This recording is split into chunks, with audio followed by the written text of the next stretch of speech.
দেখো আজকে কী মেনু করেছি। শনিবার কী করবো, কিছু করার নেই, ভালো লাগছে না গরমে, যা গরম।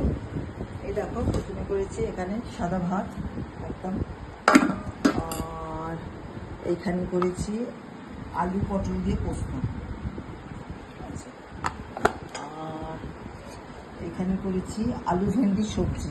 এটা কালকে ছিল, আমি রেখে দিয়েছিলাম আলাদা করে। আর এখানে হয়েছে এই যে বিউলির ডাল, আর এখানে হয়েছে আমার ছেলের আলু ভাজা, আর এখানে উচ্ছে আলু ভাজা, আর এইটা আমার ছেলের ডাল। ও বিউলির ডাল খায় না, তার জন্য অন্য ডাল, আর একটু লেবু রেখেছি, লেবু দিয়ে খাবো ব্যাস। আর ওকে একটু অমলেট বানিয়ে দেবো আমার ছেলেকে, তাহলেই হয়ে যাবে। আমরা আজকে খাই না, আমার ভালো লাগে না গরমে ডিম খেতে। এই হচ্ছে আজকের মধ্যে খাওয়া, যা গরম। সবাই বেশি করে জল খেয়েও ভালো থেকো, ঠিক আছে, রাখছি, টাটা।